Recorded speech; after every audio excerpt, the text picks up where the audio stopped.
Good evening and good morning, everyone. As we traverse time zones to be genuinely delighted in bringing you this year's Jim Babcock Lecture in Liberal Studies, Jeanette Winterson in conversation with Jane Shaw. This event has been co-organized by the Oxford Centre for Life Writing and Simon Fraser University's Graduate Liberal Studies program in Vancouver, Canada. My name is Sasha Colby, and I'm fortunate to direct Graduate Liberal Studies, a hybrid and live Zoom part-time master's degree for working adults that explores contemporary issues through a deep dive into writers from the ancient past to postmodernism, including, of course, the inimitable Jeanette Winterson, whom our students studied in depth as part of our recent Oxford Field School with the Oxford Centre for Life Writing, a premier hub of all things life writing at the University of Oxford. If you would like to know more about Graduate Liberal Studies Live Zoom MA, including at the same time next week, a free live Zoom sample seminar about Euripides the Bacchae and the ways in which it speaks to leadership in our own time, please see the link in the chat.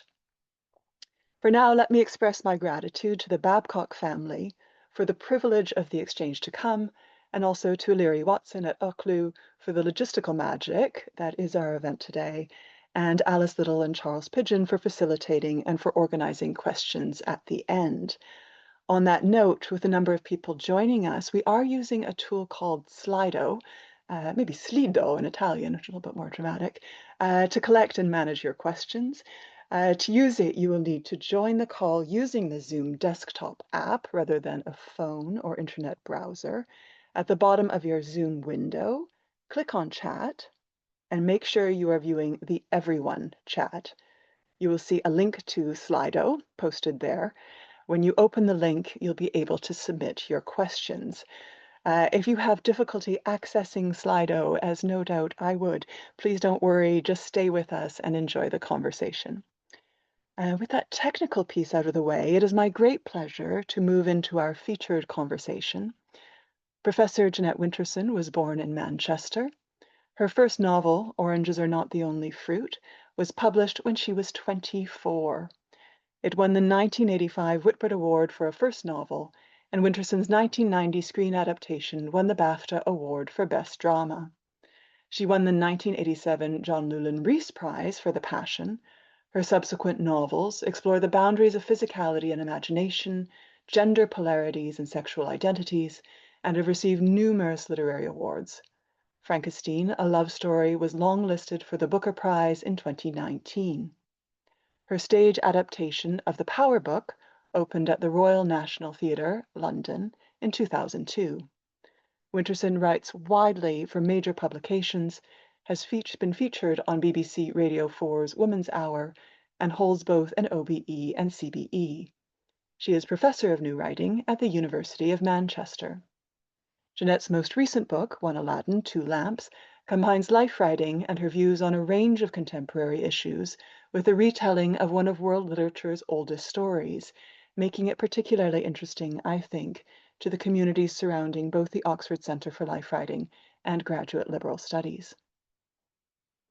Professor Jane Shaw is Professor of History of Religion at the University of Oxford. She has previously served as Dean of Grace Cathedral in San Francisco and as Dean for Religious Life and Professor of Religious Studies at Stanford University. Her books include Miracles of Enlightenment England and Octavia, Daughter of God, and she most recently co-authored Gen Z Explained, The Art of Living in a Digital Age, particularly appropriate for us right now. Her current project, Seeking Infinity, Mystics in the Modern World, is under contract with Penguin Allen Lane. Please join me in welcoming Jeanette and Jane. Hello, can you see me? I hope you can. Hello, everybody. I hope you can hear me. Am I audible and am I visible? Yay, I can see that. Hooray, well done out there, everybody. I love that. It's like having a million little yellow hands clapping and putting their thumbs up. And here's some hearts coming through as well. That's beautiful. That's a really warm welcome, everyone out there. I'm just delighted. Thank you, thank you. All kinds of things coming in now. Here I am, I'm in my kitchen, there's my fire behind me. I'm delighted to be here to be able to talk to you. What I want to start with is something really simple, really obvious. are you aligned with your material? You know, when we talk about life writing, you can stick labels on everything, but in the end, it's because there's a story we want to tell. It might be ours, it might not, and we want to tell it in a particular way.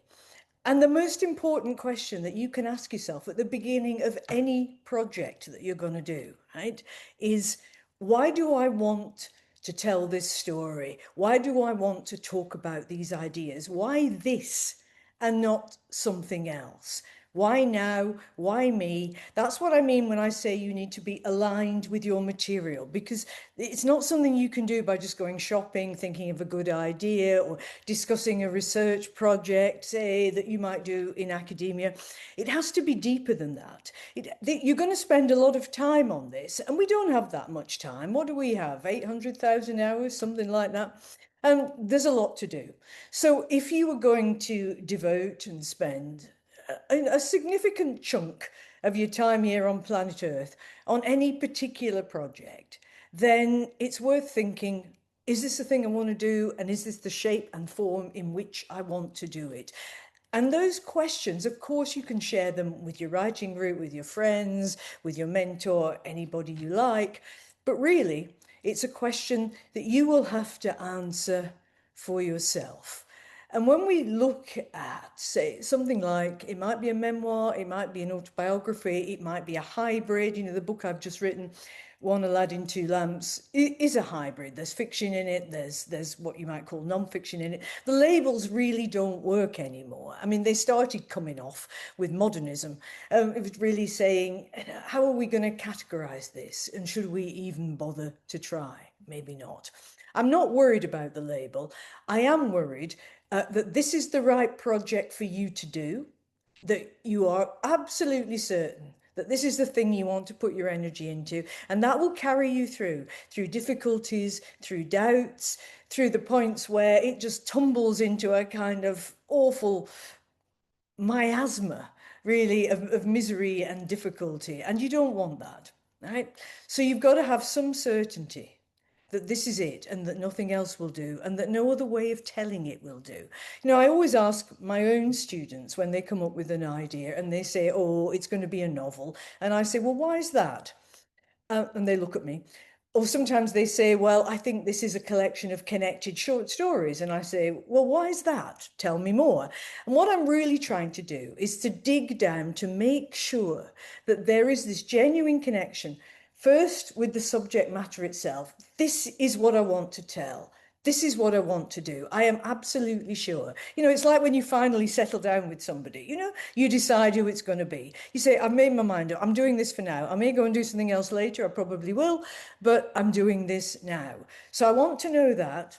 And then I want to know why you've chosen this particular form for this particular story that you want to tell. And that does make a difference too. You know, there's a lot of emphasis on life writing at the moment. It's in vogue, perhaps too much so.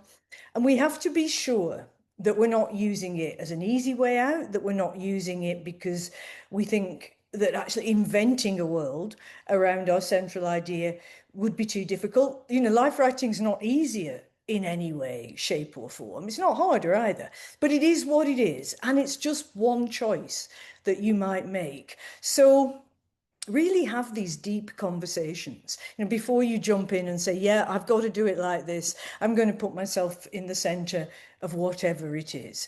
Now, for me, my generation, you know, an analog human in a digital world, and Jane will say the same, I know, we were brought up to believe that somehow you could have objectivity, that there was an Archimedean point outside of the self. You know, it's the grand old style that men love and still love, that somehow here's authority. It's not just me talking to you, there's authority here. It's what professors do, it's what textbooks do, it's what academia does. It's taking a stand outside of the self. And I don't think we really believe that anymore, which is not to do with sloppiness. It's not to do with a kind of Donald Trump world where you say the facts don't exist. All that matters is what I think when I wake up every day. Not that at all. But what we are saying, and I think women have always understood this, you know, in the feminist movement, women used to say the personal is political. And we know now, look at the damn world. We know that the political is personal. If you've any doubts about that, you haven't been reading the news. So these things are absolutely together. We cannot rinse ourselves out of our material. And I don't care whether you're writing an historical, a sci-fi, a fantasy, whether you're writing a crime novel, whether you're writing social realism, whether you call this a memoir or whatever you call it, you are in it. Because it's you, right? You are doing this. You're not in a writer's room doing a movie with 15 other people. That's very different. You are doing this. And it doesn't matter, therefore, whether it's an invented world in the now, in the past, in the future, or if it's a story that was very personal to you in a particular way that you want to tell, either by smashing it up and infusing it through some other story that you're also telling, or whether you want to do it direct. It makes no damn difference, right? You're in it. You are in this. And being there is a strength. It's not a weakness. When I was beginning, when I was at the age some of you will be now, it was always seen as a weakness to put yourself in there. This was really wrong. It was wrong then and it's wrong now. It's not a weakness. It's actually your strength, because how you see the world, how you see the story you're telling, how you see the situation will not be the same as how someone else does. And all I would say to you with that in mind, if you're doing something that is memoir, that's dealing with your own past, is just to remember that memory is unreliable. We are all unreliable narrators, unreliable witnesses in our own lives. It's why you can sit down with your brother or your sister and one of you will say, oh, didn't we always have wonderful Christmases? And you'll say, are you kidding me? I hated it. I never wanted to be there. We were always crying by 11 o'clock at night. Now, all of this has to be understood. If you're doing life writing, if you're doing something which, shall we say, is based on something that happened or is verifiable in some way in your life or somebody else's, you got to bear that in mind. And that brings in both self-doubt and generosity, and then I said to you, ask yourself, why am I choosing this particular method? If you just want to skewer somebody through the heart because you think they deserve it, that's really not a good way of going into the material. If you want to tell the truth, that's very different. And if you really believe that the best way, in fact, the only way that you can manage the story you want to tell is to do it, really nakedly and say, this is a memoir, or I'm in the middle of it, this is my story, then go ahead, bearing in mind what I've just said to you, about memory and about its unreliability, and what are we doing with that? You'll all have seen the scandals recently around the salt path with Raina Wynne, and everybody suddenly saying, hold on a minute, we thought this was all true. It turns out to be a load of bollocks. Well, the only thing that went wrong there is that she was really mean about people who suddenly said, that hang on, I really looked after that lady. Why is she giving me such a hard time? And we have to be very careful if we're constructing a narrative, exactly what we do say about people who are still around. So please think about that. For me, all creative work that we do is a lie detector. That's how it starts. It's a lie detector. And it begins, if we let it, with the lie in ourselves, by which I mean the things that we would rather avoid, or the way we would like to put a spin on something, because we all want to be seen in the best light. We all want to be the hero of our own lives. We all want to be the narrator that, everybody loves. Of course, that is normal. That is natural. Absolutely. But it may be that we're spinning it in a way which is really unhelpful. And it may be that the lie detector is saying, well, actually, what are you leaving out? What are you not saying? Where's the Bluebeard's door? Where's the smallest door with the bloodied key? The place that you won't enter. You know where the bodies are. Are you leaving them in there? What are you leaving out? And that brings us to this real question, the big difference, actually, between fiction and what we'll call life writing, for the sake of having to call it something, is that in fiction, you can do whatever you want. It's your world. This allows you to be totally in control. You can stalk your characters. You can punish them. You can do what you like with them. You can change it anytime you want. It's yours. Absolutely. This is your world. If you're saying, this is my world, but this world is anchored in some senses in reality, then you have a few different problems, a few different issues, and you do have to think about that. And it does take us back to that simple question of, well, why am I not fictionalizing this? Why am I doing it in the way that I am? Because I must. So why must I? And what advantages will it give me as the writer if I do it in this way? But what disadvantages might it bring with it? It's these very simple, practical, common sense conversations that you need to be having, when you're choosing the form for your material. And so I'm always encouraging people to dig deeper into their first assumptions. In our world, it's the cliches that cause the trouble. And we're all walking around ridden with cliches. And one cliche might be, oh, well, these things happened to me, so I need to call this a memoir. I need to call this life writing. Well, maybe you don't. When I was writing my first novel, Oranges Are Not the Only Fruit, when I was a very young woman, I made the choice to use myself as a fictional character. I didn't see why I shouldn't do this. Also, as an adopted child, you are a fictional character anyway. I mean, God knows, you come in after curtain up with the first few pages ripped out, somebody else's name, and you think, who are these people? So you might as well make it up as you go along. It seemed like a good idea to me. And now I call the Jeanette in Oranges an avatar of myself. That wasn't available to me as a concept then, because analog human. And now it's much clearer. Of course, at the time, because I'm a woman, and women can only write about themselves because men tell us that, it was assumed to be a confessional or an autobiography, even though it wasn't. If Henry Miller had done it, as he did use himself as a character, then it would have been metafiction. If a woman does it, it has to be autobiography. So you have to bear that in mind. You can, of course you can, use yourself as a fictional character. You just have to be clear about what you're doing. All of this is about being clear, and it starts being clear to ourselves. And that is why much later, when I came back in to look at the material with Why Be Happy When You Could Be Normal, I wanted to do it very differently. And I've looked at some of it again, not much, but some, a couple of related and necessary memories in One Aladdin Two Lamps. And so we're always perhaps haunted by our pasts, by the things that shaped us, by who we were, how that has made us what we are, the choices that we make. And that's all right. It's going to inform and infuse all of your writing anyway. You won't be able to stop it.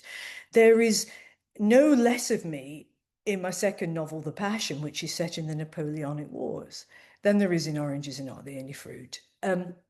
This thing is not straightforward. It's not simple. And yet, in some ways, it's very straightforward and very simple. You need to know why this form for this story, if it's absolutely right for you, and then you need to go forward with it, with confidence, with clarity, but also with generosity. And remember that whatever you're writing, unless it concerns the moving image, unless you're doing a screenplay, whatever you're writing, all you're ever going to have are the words on the page. That's all you got. And it makes no difference whether it's a short story, whether it's long form, whether it's factual nonfiction, whether it's essays, whether it's memoir, whether it's a hybrid, it makes no difference. You just got the words on the page. And so you don't get let off anything, and you don't get any special advantages language-wise, choosing any particular form for what it is that's bugging you, for what it is you want to tell. It's your job to have clarity, to have simplicity, to be able to tell it so that people can really hear it, not to use jargon, not to use academic language, not to shut people out, to use the language that's fit for purpose. You don't get away with that, whatever form you choose. And in my view, you should also have some beauty in there. I read a lot of stuff, and I think there's not one sentence here that is lifted even an inch above the everyday. And this disappoints me, because I think as writers, we should be able to lift things above the everyday. That's our job. We ought to be able to find language that allows images as well as ideas, that allows some poetry in there, as well as simply telling the story. So your duty to language remains your first and foremost duty, and you can't get away from that. There is no simple way out, all right? So I really do want you to bear that in mind, that you are, first of all, aligned with your material. You know why you're doing this. You know why it's in the form that it's in and why it's not in another shape or form at this time. It might change. Look, I did. I've used that story in different shapes and forms, whether it's TV, whether it's fiction, whether it's memoir. Of course, it might change, but why this now? And also to remember your duty to language, which is your first and foremost duty, and not to think that you can escape any of that at all. All right, so I'm going to bring Jane in now with a couple of questions on there, if she doesn't mind, and then that will allow us to move this conversation along, and then you'll be able to come in with any questions that you want to ask. Jane, are you there? Well, I'm still here. I might have to put I am unmuted now, okay. yes. Hello. Hello, but I can't see myself, so I don't know whether I'm on the screen. But that's all right. I can't see you either. How's that? I can see you now. Good. All right, well, thank you for that, which was brilliant, as always, Jeanette. A very simple question to start, really, which came to me as you made your first point, which is, are you aligned with your material? Yeah. And thinking through the different ways in which you've written or drawn about or drawn upon your life, why did you decide to write the memoir version? You know, why be happy when you could be normal, in 2011? What was the moment where you thought this is the right mood for this? I didn't. It was a strange one, that, because it started to write me, which doesn't happen to me very often. I mean, obviously, when I'm in flow, there's a different kind of dialogue that you have when you begin the material. So it's not that you're imposing your will upon it. There's a back and forth, which is another part of our conversation, perhaps. But at that time, because my father had recently died, and my adoptive father, and I discovered various bits of paperwork when I was cleaning out his crummy flat that made me realised that everything that Mrs. Winterson had said to me about my biological parent was wrong. You know, she'd had bad mothers, mad mothers, drunk mothers, drugged mothers, and exploding mothers, and dead mothers, any possible one, except the one that looked likely from the new information that came to light. So I thought, well, I better go down this road, because she won't find it'll be around that long. And so on going down the road for my own completely private purposes, I started to write about it. And I wrote 15,000 words in 2 weeks, which by any standards is a lot. And it was pretty much what you see. It's as it was then, when my mother was angry with me, which was often, she said, the devil led us to the wrong crib. And then this image of Satan in 1960 coming to visit Manchester, purpose of visit to deceive Mrs. Winterson. And I saw this picture appearing, and I thought, yeah, that was the flamboyant operatic madness of this tiny world in this two up, two down, where a woman who was so closed in by her life that when we had mice, she had to say they were ectoplasm. So she was always trying to push out of the place into another one.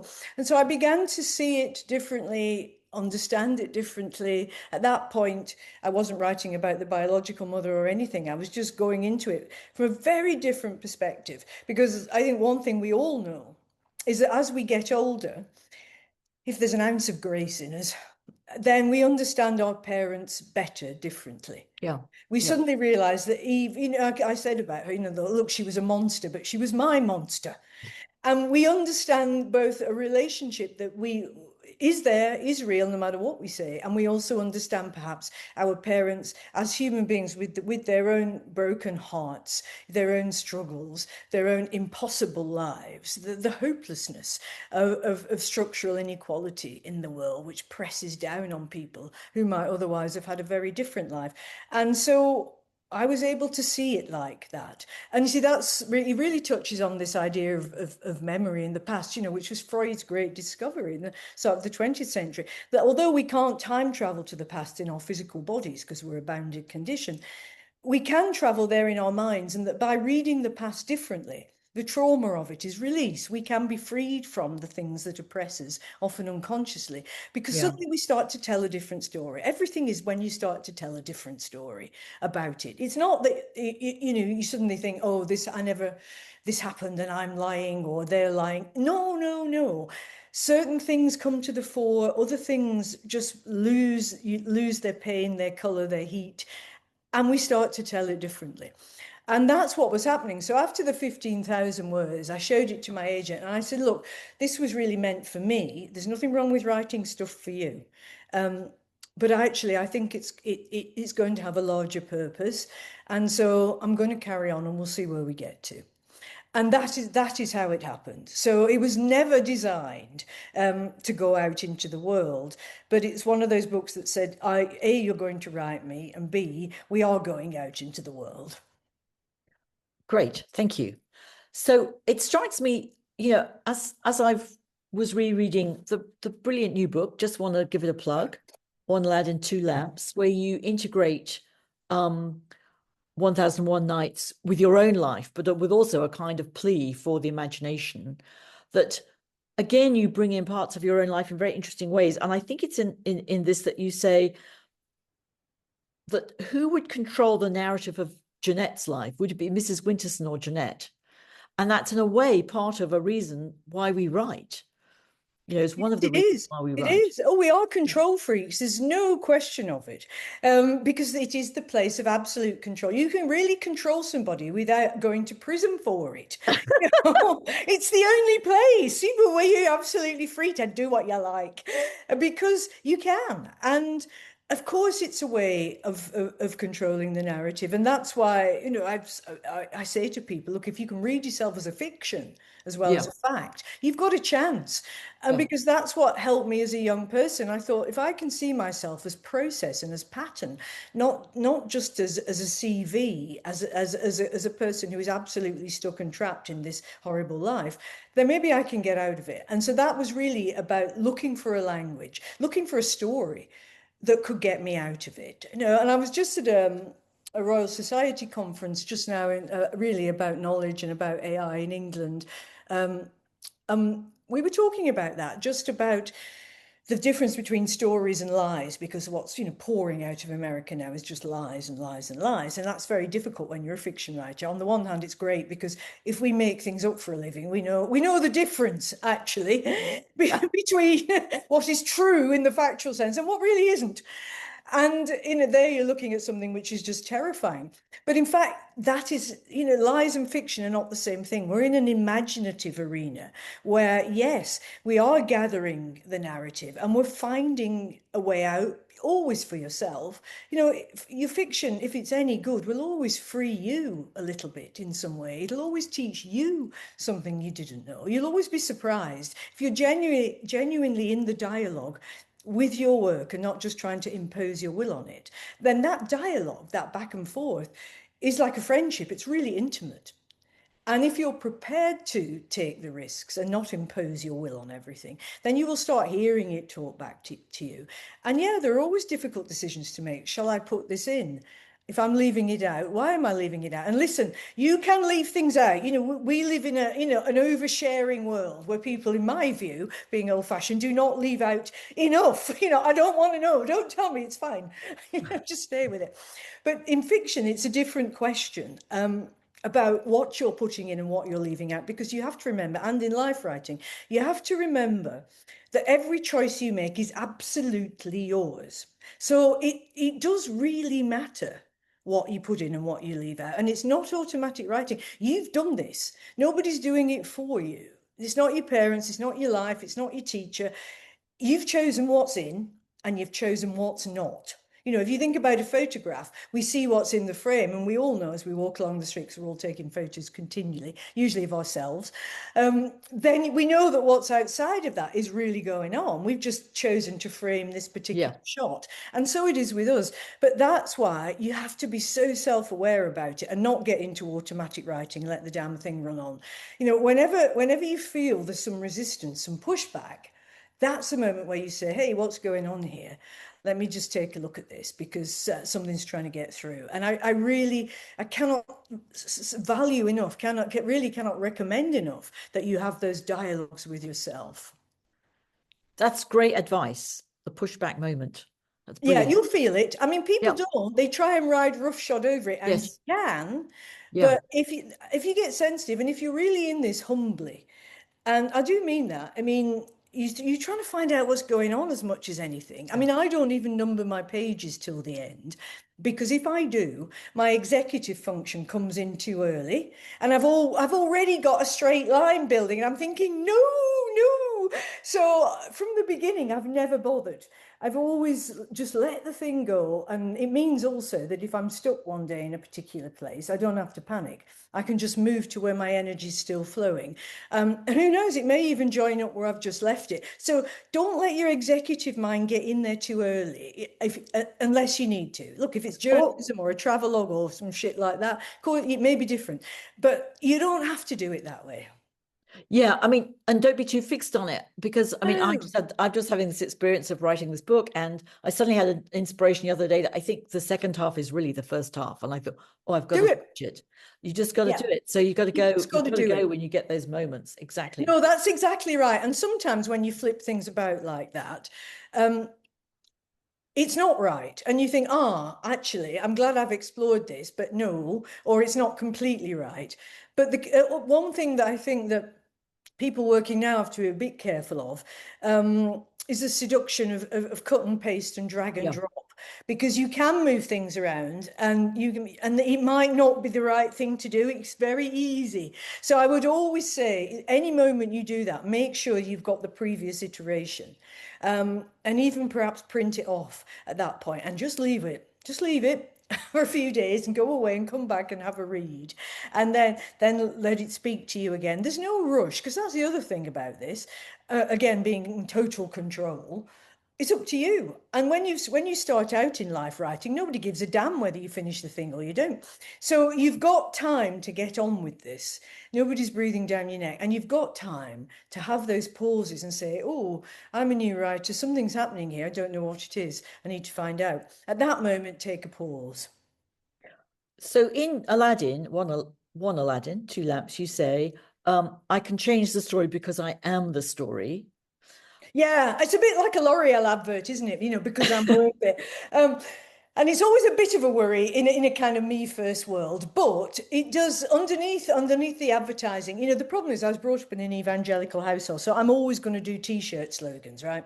Can't help myself. So underneath all of that is, though, it is an insight into what we are, because all we are actually is a collection of stories. We're just a narrative. And there is a great freedom in understanding that. And so, in the part of the problem with the advertising world is they've taken a lot of truth and turned it into garbage. But sometimes you have to look underneath and say, all right, then, well, there's so many people, and I talk about it in Aladdin, because the first story Shahrazad tells is a story of a man whose life is saved by a story, which of course she's hoping will happen over the 1001 Nights, that she won't get beheaded because she'll be telling a good story every day. And then I talk about, look, why should we be surprised by that? Think how many lives are lost to the wrong story. I'm poor, I'm non-white, I'm an immigrant, my parents abused me, my father never loved me. All of the things that, really brand themselves on us, like the way cattle are branded, this burning pain, which becomes the dominant of our lives, can be sometimes such a baleful story. We have to take it and we have to retell it. So it's really that kind of thing. And for women especially, who are used to hearing the world tell them who they are, what they are, and often men tell them who they are, what they are, it's really important to say, well, I think I might tell that again. Well, that's very, it leads me to another thing I've been thinking about, because in How Be Happy, why be happy when you could be normal? You talk about the fact that it was really too sad to tell the real story in Oranges. Yeah. And you have this figure of this almost twin who's holding out for a better future. So it's not just that there are different stories about ourselves, but different selves almost. You've got this self who is, you knew that you were yearning for a bigger future, a bigger place. You wanted to get out of Accrington, but the hope for that is held in this other figure. It's a very interesting way of presenting another kind of self in the narrative. Yes, I think this is the great thing that narrative allows, because you can move around yourselves. Yeah. You can posit a future self that hasn't come into being yet. You can certainly visit and remake a previous self. this is why I say about not being too executive and not numbering the pages, because the mind, all our minds, we move continually in 3 time zones anyway. Linear time is only useful for organizing your day. But in fact, all of us, you walk down the street, you're in the present, but you're thinking about something that happened before, maybe trivial, maybe important, and you're wondering about something that will happen, or you're hoping. So we continually in a multi-time space when we're not pressed on by the executive world and the to-do list. And so in fiction, you can, and it applies to life writing too, you can really manage this. So you can allow the reader really an enormous freedom for themselves to move around in time and then take that. It's such a valuable gift. They can then take it out of the pages and apply it to their own life. And it's something I find incredibly useful anyway. Even when I'm just stuck with something, I just try and move out of the present emergency. And in a world which is always a present emergency, because that's how it's being constructed right now, going into a piece of fiction that allows you to move around like that can be really both relaxing and energizing. So as the writer, we don't have to be bound by anything. We only have to be bound by the fact that this has to be interesting, and we have to do the best we can. Okay, that's about autobiography. I want to shift to biography now. Yeah. This other aspect. And okay, so when you were growing up, you read prose A to Z or A to Z for our North American friends Oh, in the yes. Accrington Public Library. Were biographies included in that, or was that entirely fiction? No, they weren't. It was fiction. It was a Carnegie Library, and it just said English literature in prose A to Z. But it was fiction, and there was some poetry as well, which was good. But it absolutely wasn't biographies. So I didn't get stuck in a kind of Virginia Woolf moment, as she did with her father, Sir Leslie Stephen, editor of the Dictionary of National Biography, where she would suddenly look and think, "Oh my God, all these great men," and of course no women at all. But that was a very important thing for her. So no, I wasn't in there. But I think if you are doing biography, which I would never do, never, ever, ever. So I'm a bit useless here. Why not? Why not? Because there's other things. There's not much life left. I've only got about 20 years, haven't I? Okay. So I'm not going to do that. But if I were going to do it, then it would be absolutely, you'd have to have absolute fidelity to the facts, no matter how good a story you were telling. And we're in a world now where people are very happy to bend the truths of other people's lives, which isn't quite right, I don't think. Well, I want to talk about 2 books that I know you admire, which let's say Masquerader's biography or autobiography. The first, sticking with Woolf, is Orlando. Yeah. Which calls itself a biography, and indeed the first edition had pictures of Peter Sackville West, her friend and sometime lover, in it. But you write this somewhere, I can't remember where, about Orlando. Orlando's facts work like wartime signposts, innocently pointing the traveler in the wrong direction, which I think is fantastic. So tell me a bit about why you admire Orlando. Oh, which is my favorite of her books. I think it's also her most accessible. People think, oh God, Virginia Woolf. You just go into Orlando in 1928. Remember, it's the same year as The Well of Loneliness, possibly one of the ghastliest books ever published in the world. Which of course was banned, really, I think because the writing was so awful, but ostensibly because it had a lesbian relationship in it. And there was Virginia Woolf, just able to smuggle, across the borders of common sense and propriety, all this other stuff, because of the power of the writing, because everybody loved it. And she was able to take that. It was such really a finger in the face of Sir Leslie Stephen and his obsession with the lives of great men and writing biographies, that she would suddenly invent a biography. And of course, it gave Gertrude Stein the idea, I do believe, for the autobiography of Alice B. Toklas, which I think is 1934. It's 32 or 33. Well, that was the other book I was going to ask you about. They're very close in terms of, it's really great because it's 2 women coming along and saying, stuff this. I'm going to take this hallowed form, these lives of great men, as it wasn't, because the Victorians were obsessed with the lives of great men, obsessed, in their archival history project. Of telling the world as they saw it. And so these 2 women, these iconoclastic women, both with a very mischievous sense of humor, do something different with it. And it's kind of beautiful and wonderful and mad, because there you've got Woolf of course, with Orlando telling this fictional story in honor of Vita Sackville West.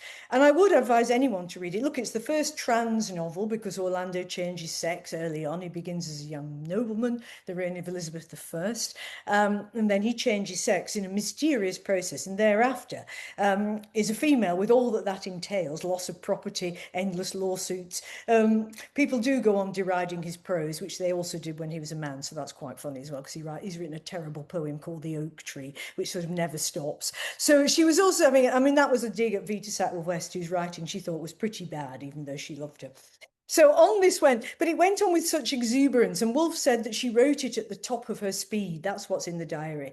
Just a lovely thing. And it's one of those gift books that suddenly just comes out in a kind of euphoria when you have the skill and you know exactly what to do. And that's why, you know, people who think Woolf's a bit difficult or, you know, a bit crazy or just a bit something or other, just go in and do Orlando. And I think you will be sort of overjoyed and seduced by this. I mean, that kind of biography, of course I can write because I can make it up, but not the ones with footnotes. You know, I really hate footnotes, Jane, which is terrible for you because you are a proper scholar and you do footnotes. If I have to footnote it, I think I'll lose my mind. Okay, well, no footnotes for you. No footnotes for me. But read that, and then do read, if you haven't out there, folks, the autobiography of Alice B. Toklas. Yeah. Because at the end, you get, after the whole thing, you get this fantastic last paragraph where we discover that Alice hasn't written it at all and that Gertrude has, which again is such a smack in the face for any perceived categories or how women are supposed to write or how stories are supposed to be told. I don't think either of them have been given enough credit for the big smash up that they did in that short period of time.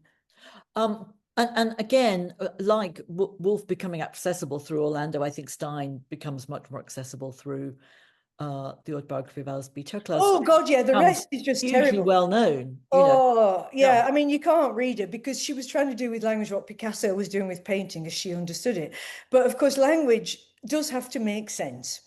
But if you listen to her reading some of her stuff, it's more like rap poetry. And it actually works hypnotically and fantastically. If you go online, there's some great recordings of Gertrude with her deep contralto voice reading her poems. And there's one, Napoleon, she goes, if I told him, Napoleon, if I told him, Napoleon, if I told him. And all of a sudden you think, go Gertrude, you know, somebody needs to put bass and drums behind it. And, you know, she's gonna get a hit on Spotify. I know it. Well, I mean, I'd also put in a plug for her libretto for her opera Four Saints in Three Acts, which again, you read it, doesn't make sense. No. Hugely. And there are, of course, more than two. There's two Saint Teresa's of Avila, so that's quite exciting, and many other saints. But if you hear her, and there are bits on the web, you hear her reading this libretto, it comes alive. And clearly, when people saw it in New York and they were in raptures when they saw it, it came alive too. Yeah, she was just ahead of her time and she didn't have the medium that she needed. She thought, and because she still was also a woman of her time as well as being ahead of it, she thought you had to put it on paper and write it down and get it published. And that's what made you a writer. Now, of course, with all the different formats, possibilities now, she wouldn't bother. She really would be a TikTok star. So let's talk. This is not exactly about life writing, but I think it's important and very important in this political moment, because, and you write about it a lot in One Aladdin Two Lamps, about the deep importance of imagination. Imagination is the power of change, you say, and art opens our imaginations. Just talk a bit about that, because I know you care passionately about that. I do. It's this capacity to move from what is, you know, and it's why I've always sort of got rather bored with social realism, because I want to move from what is into what if. That's what interests me, and I think fiction does that really well. But that is because of the power of the imagination. You know, what if it wasn't this? What if it was something else? It was something different. And I think people can manage all kinds of difficulties and hardships, but if there's no hope, we can't manage at all. And imagination is one of the things that gives us hope, because we can imagine a different life, another life, even in the most prosaic and small sense. You know, as people imagine a world for their children, or they imagine that things will be better. You know, the cruelest thing that we've done on the world that we're in now is that people have no hope because they don't imagine, they can't see how it could possibly change. And then you might say, well, what use is literature in a world like this?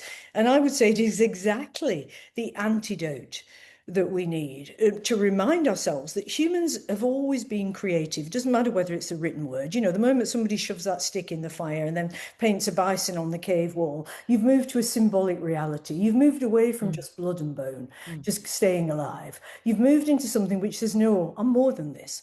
And that's our signature tune. You know, we do have symbolic reality. Humans have always made art, always been creative, even when it's been incredibly difficult to do. And people have told stories. Who is it that rolls the sun up into the sky? Who put those stars there? Everything. We have told stories about our world. We've imagined it, all of it. So it's not an elitist project. It's absolutely hardwired in the human condition as far back as we go across every culture. And that gives me enormous hope and enormous heart because I say, no, this is us. This belongs to us, this power of imagination. And I do believe that that's why we need to develop it and protect it and honor it and celebrate it, especially in our children, because they have it naturally from birth. And that's what we need to bring forward. So if you can, as a writer, if that's your particular discipline, it might be something else, but it's writing here today, then what you can do when you're taking people's hand off the panic button, just taking them out of the emergency zone for a minute, is just letting their mind, not their executive mind, their creative mind, wander a little bit with yours. You're taking them for a walk. Yeah.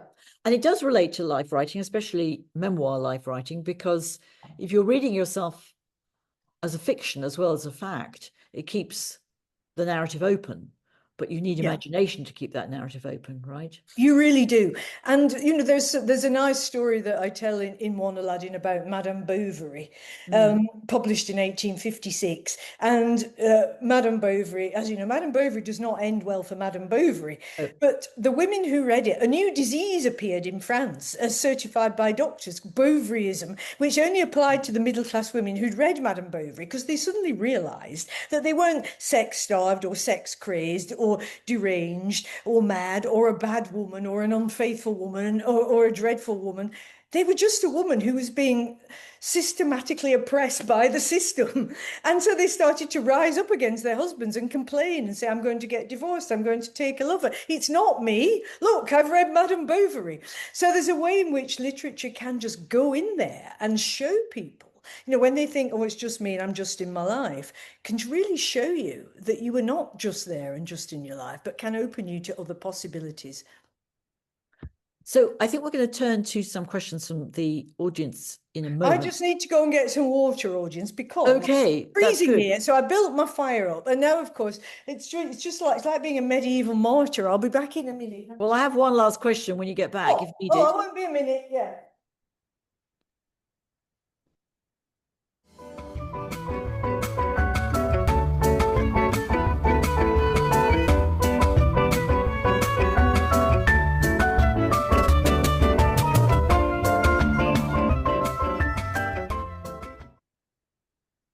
Okay. Well, I think it's about your own reading, again, to come back to that. And do you think it is, I mean, is your reading of the fiction of the writers you admire or the poetry of the writers you admire enhanced or not by reading biographies of them? Do you want to read a biography of T.S. Eliot? Do you want to read a biography of Virginia Woolf?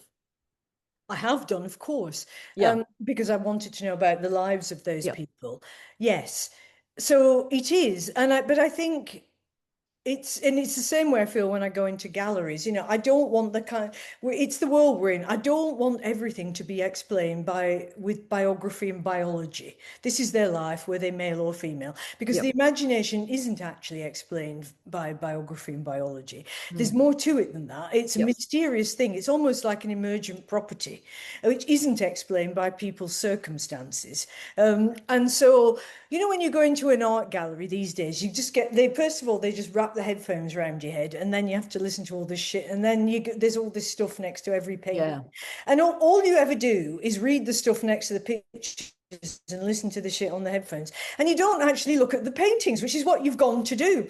So what I really always say to people is, look, if you love a writer, of course you're going to find out about them. You're going to want to know, of course you are. So find a good biography. But the key to begin with is to engage with the work, I think, because that lives on past the life and death of the person who made it, past its anchorage in real time. You know, we've been talking about time not being that relevant. It does live on. And of course, we know so little about so many of the writers who've shaped us, Shakespeare, for instance, that we care about. And so we shouldn't worry too much. It can be a great pleasure. And of course, it can enhance our understanding and our awareness of the world, you know, because I think people need to know context, students especially. If you're studying a writer, yes, let's hear about the world that they lived in, because that matters. But let's not mistake all of that information for the work itself. Yeah, and to go back to your point about beauty, if you're in the art gallery with the headphones on, you can miss the fact that that painting is beautiful. Right? You really can. Yeah. And or the sitting poetry in front of a painting beautiful. is a very frightening experience, because it can shatter you, which is why people don't do it, I imagine. Yeah. So, you know, it's always about having some burly chaperone getting in the way between you and the artwork, you and the thing that you've actually come to be with. You know, or it's like in the 1950s where you can't go out with your boyfriend. You know, somebody has to be with you. You just think, leave me alone with it. Yeah. So we've got some questions from those of you listening in. Thank you very much for being here. And I think this one relates to the question of beauty, but you may contradict me. Duty to language. Could you expand on what you mean by duty to language? Well, I mean, don't be boring, obviously, but I mean, there is the duty to be intelligible. There's so that people can read you. You don't want to be shutting people out. This isn't the same as talking down. It's finding a language which is fit for purpose. So that's going to be your language. How you work with language is really important. I mean, and that is about finding your voice. That's about finding your style, how you're going to tell this particular story. And it's a problem because creative writing courses do tend to homogenize things, which naturally I hate. So I want people to develop their own style. You can only really do that if you read loads, and at the same time you're writing and finding out how you would tell something in a particular way. And understanding why a book that you love is so good at a language level, not at the story level, not at the content level, but how does this damn thing work? How is it working on me? And those are useful questions to ask. And I don't think that good writing is only utility language. It's developed past that. You know, poetry, you've got poetry at one end, this end over here, and you've got utility language somewhere down here. And what we're trying to do in the middle is to try to bring those things together so that it's intelligible, it's well formed, it's well shaped, it's simple in the good sense of that word, that people can approach it and not feel put off. But at the same time, we hope in there that there are images, that there are metaphors, that there's just a simple beauty which will lift the reader just out of content story into something else. And look, if you're working in the movies or whatever, you can have beautiful images and beautiful actors who can lift the most banal stuff coming out of people's mouths, and it's still a moving moment. We can't do that. So we got to be the beautiful actors and the beautiful images in ourselves, in the language. And if you read poetry, and I hope that you do, and you should, that will really give you a feel for language working swiftly, densely, concentratedly, and in the shortest possible span to deliver what I think of as a court moment, an image. Right? It's not a story, it's an image. And we can really learn from that. Well, we have a question about images, which in a way you've almost answered, but you said, this is the question, you said that you want writers to strive for images, not just ideas. Could you push a bit further on the distinction between the two, ideas and images? Yeah, I mean, look, humans this is why we're hybrids. We've got a limbic system as well as a neural highway. Okay, AI is a neural highway. That's why it's going to be interesting living with it as a non-biological entity, because for good or ill, we have a limbic system, and that means you can't have a thought without a feeling. All right, this was denied for a long time. Thank God for neuroscience, because again, it's part of what rubbished and debunked the idea of this objective, authoritative other person that you could suddenly become. You could go go home and beat your wife, but you could sit down and write this objective, authoritative piece when you're in your study. No, because when whatever we're doing, we are feeling creatures. And then there's been a big fight, big fight came to a head in the Enlightenment, really, between reason and logic and emotion. You know, Descartes, I think, therefore I am, you know, the poster boy of the Enlightenment, that everything was about humans as the thinking thing, res cogitans, and that everything else was res extensa, including women, because they weren't thinking things. So the natural world animals. So res extensa's out there. It's just feeling. It's just feeling. And me, haha, because I'm a man, I'm a thinking thing.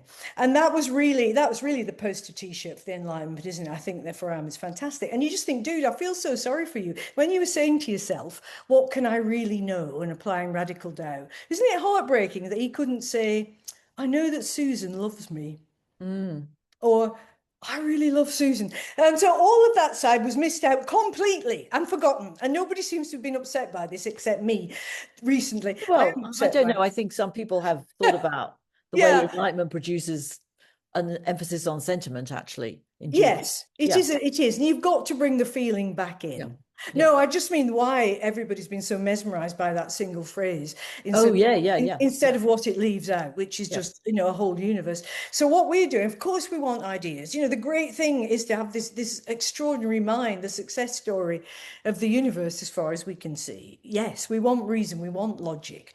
We want ideas. There's nothing more beautiful than a mind that's working well and a place you can live. But at the same time, the feeling part of us works differently. It works rather more like kids do, really. It works on pictures. It works on this feeling tone, which is often visual. And that's why, you know, a poem is so good, because there's usually a visual image in there, something that we can really see or feel. And it's trying to get that sense into your work. I don't know. I'm just trying to think of something I read. It's just to come into my head. Somebody once said to me, oh, it was about adoption, actually. And I was, you know, you can talk about it forever. And then I said, look, there's sadness in me so deep that a whale could swim in its waters and never be found. So that's what I mean about an image. I don't really great image. Thank you. But that's what just, I remembered it, but I remembered it at the time, or rather I made it up at the time, because I just got fed up with talking about it in an abstract way. So that's what I mean about, and it's a poetic image because we know what we mean. Yeah. So it has intellectual content, but there's anybody hearing that, a small child knows what I mean, as well as somebody with a richer mind. So we're not looking for it every 5 lines, my God, no. But we are looking. It's this business of how can I, you know, be lifted up a bit. And I haven't got it to hand at the minute. I was just reading The End of the Great Gatsby last night for some reason. God, it's beautiful. It's the image of the boat, us being beaten back by the waves continually. I suggest you just go and read the end, and then you'll know exactly what I mean. I mean, the difference between images and ideas. All right, great. That's great reading recommendation. Now, we're coming on to a responsibility here. Concerning the connection with and responsibility towards your material, do you ever feel the burden of representation, or that you let someone down by how you wrote about them? You did talk a little bit about this earlier. No, I don't feel that. But that's because I've already done the work before, ahead of time. And again, it's about this. You know, it shouldn't be an act of revenge. If you're writing about real people, some of them might be still alive. It's not an act of revenge, and you're not settling scores. You are trying to get at some sort of truth, and that might mean that you will upset people. So that's why you've got to clear it with yourself first, so that you know. I mean, when I published Oranges, Mrs. Winterson said, oh, it's the first time I've had to order a book in a false name. So she wasn't happy. And she wouldn't. But she didn't order many books, it's fair. She didn't know, so I didn't feel that bad about it. But and you know, when Oranges came out on the TV, obviously, you know, again, you got a visual thing there, so it's a very powerful picture of a particular place in a particular world. And I knew that they would be upset, but I didn't think that there was anything in there that was either gratuitous or untrue, in the sense that I was in somehow misrepresenting them. I mean, this is a question that biographers of people who are alive or biographers of people who were recently alive face all the time. How much can they say? Because, and you know, I've also had a number of rather interesting experiences of talking to family members of people I've been writing about, and you know, you go in and you think that X will be the awkward thing, but it isn't. It's actually Y, and you don't know that till you get there. It's a very fascinating process. The thing you don't want you to talk about is often not the thing that you think it is when you walk into. I think that's really true, Jane, and because we cannot second guess people's either their sensibilities or their sensitivities, and it's a very difficult thing, you know. And going back to the business with the salt path, whatever she had to say about her own past and her husband's past, the crucial mistake was just being mean to just very ordinary people who it turns out helped them along the way. And that was incredibly stupid, because even if she had, you know, just really bent the rest around, nobody would have bothered so much if it hadn't been. So I think there's a kind of arrogance we've got to be careful of. There is, you know, as I said to you, I believe all writing starts with humility, or this is, you know, you're going in to learn. You know, you're not just going in as I'm going to tell the world X, Y, and Z. You're going to learn a lot. So we bring that quality with us, and if there are things we decide not to put in, then again, it's, have I done this for the right reason, or have I done it for the wrong reason? You know, it's very tricky ground. Look, it's ethics. Of course, it's tricky. So speaking of oranges, we've now got a question about religion. How important was it for you to show, well, it's also oranges and your memoir. How important was it for you to show the psychological impact of religious authority on a young person? It wasn't important. I didn't have an agenda. Do you have an agenda when you're 23? Maybe now. I didn't have an agenda. I wanted to tell that story. And once I got my structure, it's very important to get a structure, then I just decided I would tell it. And as that unfolded, obviously that it is impactful in that way. But I didn't go in there thinking, oh, you know, this is what I will do. I didn't know what I was going to do, and I didn't know what I was doing. I'm really sure. I mean, maybe now young people are more knowing because they go on courses and they're just more aware. I wasn't really aware of anything. I just wanted to tell this particular story in the way that I did. And of course, it has been impactful, and it still is. And now for communities that aren't, you know, white evangelical at all, I get a lot of letters from young women who are in Muslim communities and feel that they can't express themselves, their sexuality or their personhood in a particular way, that they have to stay, you know, within some very rigid rules. So you just never know who's going to find it and who it's going to speak to. And that's why you can't worry too much about its impact, because if it works, it'll go on long, long, long. I mean, look, it's 40 years since Oranges was published. If I'd had a narrow agenda, that would be all extinct by now, wouldn't it? Be gone. And that's why we still read books from the past anyway, not because their actual material is our world. It isn't. But their emotions, their ideas, what they make us feel, all of that remains with us. So you can't be there thinking, oh, you know, what am I doing in the now? All you're doing in the now is writing this thing that you've decided to write, and you can't really worry about the rest, certainly not about the impact. But interestingly, I mean, so in One Aladdin Two Lamps, you make it clear that, you know, Scheherazade is telling stories to save her life, obviously, and that's a theme through a lot of your writing. You tell your story to save your life. You may not worry about the impact, but the fact is it resonates with other people, and Oranges is still resonating with people. It is. And saving their lives. So we might hope that would happen, but we can't plan it, of course. No, we can't plan it. We can't plan it. And you just can't know where any of this will end up. It's a message in a bottle. Truly it is. I mean, you just throw it overboard and, you know, things disappearing in our world. It's so, you know, it's so saturated with stuff. I mean, it certainly wasn't when we were young, Jane. It's not, that world is gone. So the idea that you might read something would be quite interesting because you're so bored most of the time. But now there's so much coming in. And so nobody can really worry about that. You can only do what you can do in this moment to the best of your ability, and not sit there planning your legacy or worrying about its impact. Very good for beginning writers. Very good advice. talk a minute.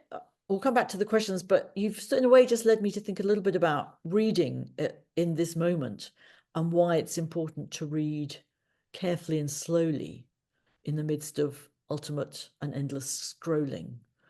Yeah, well, apart from the fact it's so bad for your brain, as we know, Yep. the ultimate and endless scrolling, I think that capacity for concentration is important. And I think being able to leave the present world wherever you are behind, it's not escapism, but it is escape.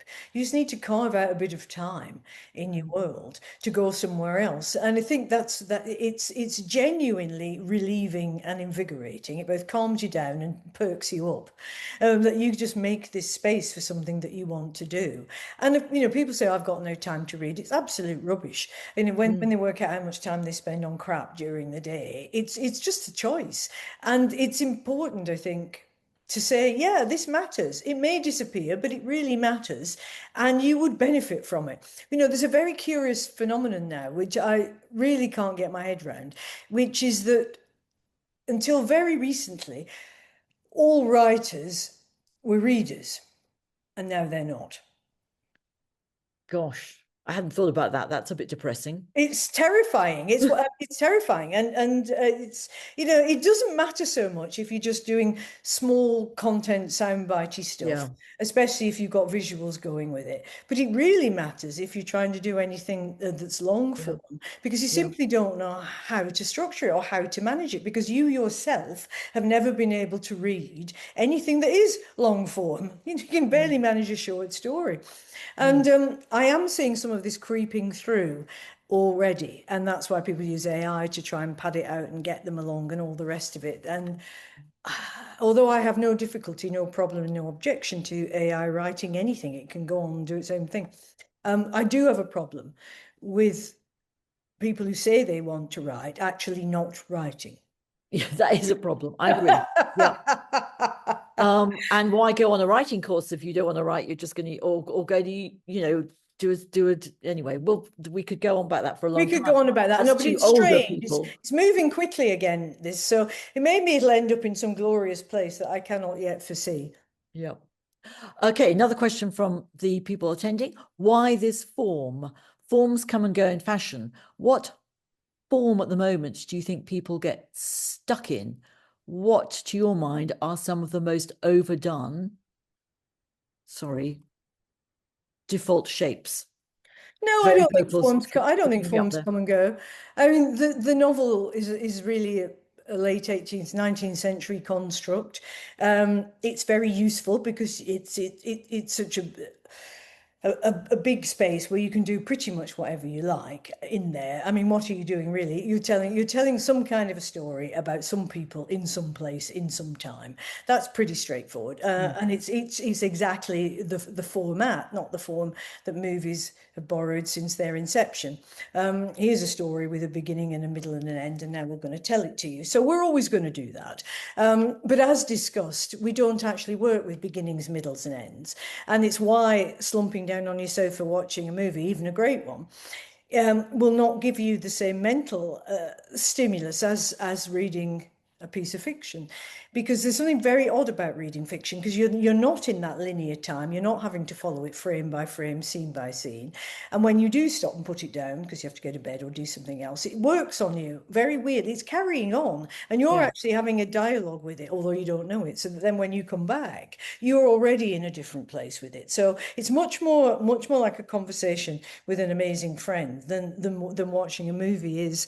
So it's not really about form. Short stories, which i.e. short fiction, has been around and around and around. Look, we've got so many examples of what oral traditions did, how they managed to tell their stories through rhyme. All of that is still continuing. We do have a rich oral tradition now. It's just gone online. It's okay. It's people doing their stuff on TikTok and on Insta. I'm fine with that. But if you want to actually put words on the page, you've got a very simple choice. I mean, your first choice really is, how long is this going to be? Is it going to be short, like a short story? Look, I'm very simple-minded here. Or is it going to be long because I need all this room in order to tell whatever it is I'm going to tell? these things will always come up. These questions always arise, you know. It's a bit like saying, well, the 3-minute pop song's a bit old-fashioned now. Well, it's not, because people go on listening to these things. And anyway, I don't give a fuck about what's in fashion. I give a fuck about what's important to you, right? And if you're just looking at what's going on and thinking how to make a quick buck, well, all right, that's fine, but we're not talking about the same thing. Okay, that was form. Here we've got process. Do you experience writing as a struggle? What words or image do you use to describe your writing process? Is it a struggle? It's a struggle in that it's a jihad, if that, I think, which is of course meant to be a struggle with the self. You know, it's not really meant to be going out and shooting the infidel or blowing them up. It's meant to be an inner struggle with the things that are difficult. Whatever that is, whether it's behavior, whether it's ethics, whatever you're struggling with, you know, it's that inner wrestling. And that's what writing really is. Yeah. It's a conversation with yourself that can get tricky at times, but you have to have it. But I don't think it's not exactly, I wouldn't exactly call it difficult, because once you've embarked on it, you've agreed to do this. So it's almost like saying, well, I'm going to walk 30 miles tomorrow because I want to get to that pub. And it'll probably rain and something will happen. But you've decided to do it. So there's no point complaining. The moment you've said, I'm doing this, whether it's your short story, your collection, your fiction, you're doing it. So you're going to meet setbacks and difficulties and changes in the weather as you go along. That's just how it is.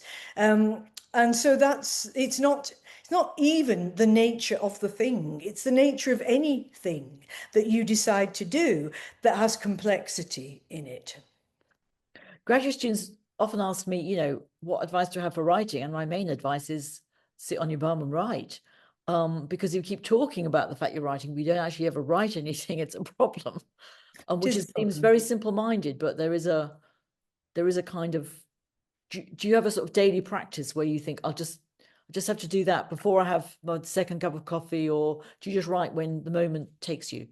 Oh, look, it's different. And so I don't want to give bad advice. It's very different. It's very different now. How many times have I clocked the 10,000 hours now? I mean, I've been doing this for more than 40 years. It doesn't matter what I do. It will get done. Yeah. Because I know, I know from now a deep instinct and deep practice what's likely to happen and what I need in order to make it happen. So that's very different. But you are quite right, Jane, that if you're not there, you know, in the early stages, you just have to show up. It's like everything else. It's always a new relationship. If you don't show up, it's not going to happen. It's not going to develop. Nothing's going to take place. So being present is really important, and being present concentratedly. So you're not doing something else. You know, it's a problem for kids because they're always doing 3 or 4 things at once. Well, you can't. You really do have to give this your best self. And otherwise, you know, it's that thing that our generation hates when we see people sitting in a restaurant just looking at their phones and using their fork to eat the food. They're not taking any notice of anything. I mean, my thing is always just the be here now, be present, just do the thing you say you're doing, and give it your best, give it your everything. Obviously, athletes, sports people in the performing arts, they know this, because if they don't show up, if they don't practice, if they're not putting the work in every damn day to stay at the level, then they don't stay at the level. The problem with something like writing is people imagine they can just sort of shuffle in when they feel like it and it'll all be fine. Well, it won't. Now, you do get a fluency, and you get fluency, you get facility, you get capacity, you get all sorts when you've done anything for a long time. You know that. And it's the same, whatever. There is a muscle memory with writing too. You think, oh God, yeah, I know what 1,000 words looks like, and I know how long it will take me. And that's all really simple stuff. But it's not like that. You have to work for that. You have to develop that. That does not come free, and nobody can teach it to you. Nobody can do it for you. That is your practice. And this is about process and practice. It's not about product. And all the courses, look, and I teach them on, they're all about product. And there's part of me that really hates that. Because while we do need to produce something, anybody can produce product these days. You can do a cut and paste exercise with Claude or Gemini in no time, as we know. But if it's something deeper, if this is about you finding your creative voice, you finding your style, how you write, who you are, you just have to do it. It's no different than it was 200 years ago, 400 years ago, 1,000 years ago. It's just you, with your head on, with your thoughts, quietly getting you out there. That has not changed. Fashions come and go. That process has not changed. Well, we've got 2 more questions from the audience. Northern is the heading for this one. Oh, How eek. do you think your northernness has affected your writing and your career pathway? Oh, I don't know. And look, again, we all get born with it. It's a hand of cards, isn't it? And these are the things we've got: what the country we're born in, the time we're born in, how it was, how it is. And I'm from the north, and that's that. So it's always given me a certain bluntness, a good sense of humor, because you have to if you live in the north, and because of the particular time that I grew up in, a facility with language as an oral tradition. My father couldn't read just with his finger on line, because he was old. He left school when he was 12 and he didn't get much schooling. And in a Pentecostal church, it's very oral tradition, right? So you hear it, but that's good, because language begins in the mouth before it hits the page. We learn to speak before we learn to read, before we learn to write. And so having that, for me, the absolute connection between the spoken word and the written word is part of all that. And people up north, they still talk to each other. I love it. When I go up to Manchester, the thing I love most is that you can just start up a conversation and somebody doesn't assume you're going to rob them, or that you need to be dragged off to a mental institution. They'll actually talk back. And it's that exchange that both breaks down barriers, but also gives us that quick verbal sense of how to operate with people. It also teaches you how to do dialogue. If all you're doing is sitting in your bedroom looking at your phone, it's not very helpful. If you're out there talking to people, you hear things all the time and you communicate as well. So that's still absolutely there for me. It was a bit difficult coming, it wouldn't be now, because northernness, working classness, it's kind of, it is in fashion, all of that, but it wasn't when I started out. When I went to Oxford, I had a friend who was black, and our tutor said to us, he pointed at her and he said, "You're the black experiment." And he pointed at me and said, "You're the working class experiment." This is Oxford 40 years ago. Jane knows about this. That tutor is thankfully dead, but quite a lot should have happened to him along the way before he died, in my view. But, it was a different place, wasn't it, Jane? I mean, It was very different. it was a very white male place where you could come out with that kind of shit and nobody could challenge you. And I had no female tutors at all in my. Well, she didn't. No, you wouldn't. No. And look, we are part of the change that we've seen. Women just getting in the workforce. The women have only been doing this kind of stuff at a high level. We only had the vote 100 years or so. It's nothing. Coming up, full suffrage, 1928. And think how much women have changed the landscape, not just for other women, but for young men as well, just to see women in these positions and not coming out with this bullshit that is so demeaning and belittling and upsetting. When you're 18, it's quite hard to hear that, especially when you've driven yourself down in your Morris 1000 van and you've had a year off to save the money. And this world, that you've never seen before, and somebody says that to you, it's very hard. So the slings and arrows didn't stop when leaving Winterson World, but you have to make a life somehow. You have to make a life. Going back to northernness just for a moment. Yeah.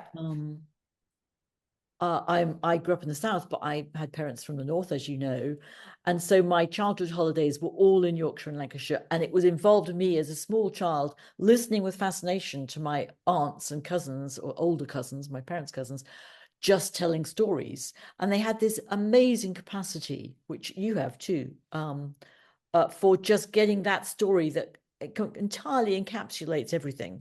Yeah. I always remember once I must have been about 4, and I heard my aunt saying, and he rides a bicycle with a saucepan on his head. And that image never left me, So, and I feel that's one of the brilliant things about your writing, is every page has these amazing images that utterly conjure up the scene. And I think it is the oral tradition, because Yeah. we're all storytellers, whether we like it or not. When you do meet people on the street, you start telling a story. You say, "God, you Yeah. never guess what happened to me," or, "Oh, let me tell you about today," or that Yeah. creep in the office. "Oh, I've just come back from holiday." "Oh, have you? What did you do? Was it any good?" "No." And then you just start, and we can't help it. And the best people in our group tell stories just as well as they might if they were professional, if they were writing it down, because they know what to leave out, right back to the beginning, this business of what you leave out and what you put in, what you highlight. And I always say to my students with dialogue, I say, this is not verbatim, just don't get your magic scissors and cut out a piece of the day, because we'll all die of boredom. The point is that you bring in, it's what Pinter did so well, you bring in the bits that just sound like ordinary vernacular banal speech, but the way you run it together takes it to a different level. And if there's anybody out there worrying about dialogue, let me tell you what to do. You read play scripts, okay? They're only 17,000 words, modern play scripts, and all you get is the dialogue, right? A few stage directions, but nothing. It's clean. And then you will see how it works. Read it with your friend, get a group round on a Saturday night. Then you'll work out how dialogue happens at that level. So even when it sounds like ordinary speech, it's not. Fantastic advice. Great. So we've got a couple more questions from the audience. Feminism, what is the place and role of feminist writing today? Has feminist writing got, or has it lost, the imagination and creativity it needs to challenge the crisis of our contemporary juncture? No. Look, in the end, we're not talking about, with nonfiction, we might be talking about politics and the political movement, but with fiction, we're talking about individual writers. We're not a club. We're not even a tribe. We're not a church. It's just people all over the world on their own doing their thing. And then only later does it come together, and we see, oh, look, there's a pattern, there's a movement, there's a zeitgeist. But it's not like that when it starts. That always comes later, and it's usually an academic or a historian who gathers it all up and says, "Oh, look at these, look at the patterns I've seen in this. That's interesting," and it is interesting. But really, it's people responding to the world in their own way as best they can, and putting it out there according to their own life, their own lights, their own politics, their own capacity, and so it's much less organised than perhaps you think it is when it's actually in the making. But I don't think anything's losing steam. I think people are bamboozled and exhausted with the world, but publishing is healthy, writing is healthy. You're here today. I don't know why. It's Saturday night. You could be having an Indian takeaway. Oh no, it's Saturday morning in Canada, where you could be out with your friends for coffee, saying what a great guy Mark Carney is, all that kind of thing. But we're here. We're talking about this. So I think we're back to that business of, look, the creative spirit, the symbolic life in humans is really strong. It's not just how much shopping can you do. It's not just the getting and spending, the online clicks, everything on the surface. It's not. We keep resisting becoming two-dimensional things that can be monetized. We keep finding a way to express ourselves creatively. And that gives me a lot of hope. Great. Hope is a good note on which to begin to end, but I'm going to save, so I'm just going to ask you one final question, and then we'll... Oh, look, hearts be. Oh, good. So you talk about books as magical objects. Yeah. Do you want to tell us some of your favorite magical objects? They are, aren't they? I mean, the thing with magical objects, and it's something that whenever you read wonder tales, whether it's fairy stories or the Thousand and One Nights, what you learn about magical objects, and of course it's in the church ritual as well, is that they can be imbued with magic or some spiritual condition. They are not in themselves magical. So you might get a genie in a bottle or in a lamp, or you might get a ring and it works for a week and then it doesn't, and when people in the Christian story, it's only at the moment of the Eucharist that this mysterious thing happens, and the spiritual world enters the material world. And that's what we're really saying with magical objects, what talismans are. We somehow believe that this is imbued with something that can't really be explained just by the ordinary laws of how we live or society. It's got some special quality for us. And maybe it does, it partly works as a placebo, maybe it works as magical thinking, it doesn't matter. It's the entanglement between mind and matter. But people have always believed this in a rather charming way. And I think we've all got objects in our house, books or other things, that sometimes we call it sentimental attachment, but it's not. We just feel that we should maybe put that in our pocket today, or that we'd snatch it if the house was on fire. It might not be very valuable, but it's valuable to us because it allows something to happen in ourselves. It just takes us out of the everyday into another place. And that's what you get in the nights all the time. There's tons of magical objects that will come in useful. But people make a terrible mistake when they imagine that the magical objects and they are the same thing, that they're the ones with the magic or the power.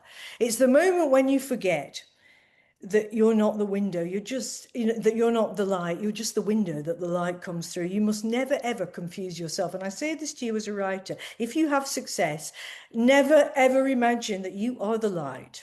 You're not, you're the window.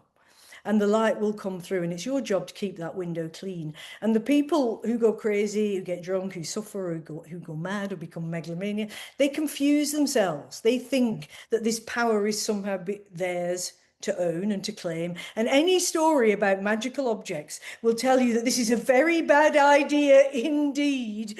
So don't fall for that. But with books, yeah, of course. I mean, I go up onto my shelves and I look, and it's like a message from an old friend, and you take it out and you remember and you think, oh God, yeah. I always put a note in when I first read a book, and then it takes you back in your mind to some other place too. And so we have that ongoing dialogue with the books that we have read. They are our friends. And it's why you shouldn't just have a Kindle. There's something lovely about having books on your shelf, because they're like memory points. And you can go there and pick them out. We're still three-dimensional objects, folks, and it still comforts us and reassures us and inspires us in some way to find certain objects, which maybe we've imbued them with special powers, or maybe it's what's inside them. I don't know, but it's real. And so books are not just their content. Books are something special. They are. And for those of us who write biographies of people, when people write in their books, the marginalia can be enormously helpful. So writing in books is my, I think is allowed. Yeah, write in your books, folks. Have your books and write in them. Yeah. Well, thanks to the Oxford Centre for Life Writing and to Simon Fraser University for so kindly sponsoring this event. And huge thanks to you, Jeanette, for this great conversation. Thank you very much for giving Thank you. I've had a very Saturday good night. time, and I hope the people who've joined in with us have got a few things to argue about. Listen, folks out there, you don't have to agree, The whole point is to have things to discuss and find things that you can take away that might work for you in your practice, and it might not work now, it might work later. The best advice is nothing if it makes no difference to you. So just take what you can from this and use it for yourself, okay? And good night and God bless. This was wonderful. Thank you so much to Jeanette and to Jane for leading us through this wonderful world of ideas and addressing us as readers and as writers. Such an important act right now to do this and to have this. Thank you also for your frankness. And I would like to be very frank in saying this would not have been possible without the generosity of the Babcock family having sponsored this event. But also when we think back years to Hermione Lee founding the Centre for Life Writing 15 years ago, to Kate Kennedy, to Elika Beamer, and to the entire OCLU staff who work so hard to make these conversations possible. And of course, their generosity for allowing us at Simon Fraser University's Graduate Liberal Studies program to partner in all of this as we continue on with our MA. A degree for working adults who have hit the ceiling on their own reality and want to have conversations just like this. We've now made the live Zoom degree available to those of you in the UK and in Europe so that we can continue to have these cross-continental discussions that are so animated and exciting. So please do consider joining me next weekend at this time for a seminar on Euripides the Bacchae, but also go to the OCLU website, look at the online and in-person events that you can join into, because I think this is what we want. We have a great conversation like this. We, of course, just want to keep it going. Well, we would. And just always say to the students, whoever they are, anybody listening in, it's all right to be excited and to be passionate, Just don't be too cool to care. Just care about this stuff, and you will find that it deeply enriches your life. Yeah. Thank you, Well Sasha. said. Thank you. Thanks, Good everybody. night. Good Thank you, morning, Thanks for everyone. having me. Thank you. Thank you for having me. Thank you, Jane. Thank you, Jeanette. Right, now you can go and get the cup of coffee or the dinner or the Indian takeaway or whatever everybody's getting. Thank you.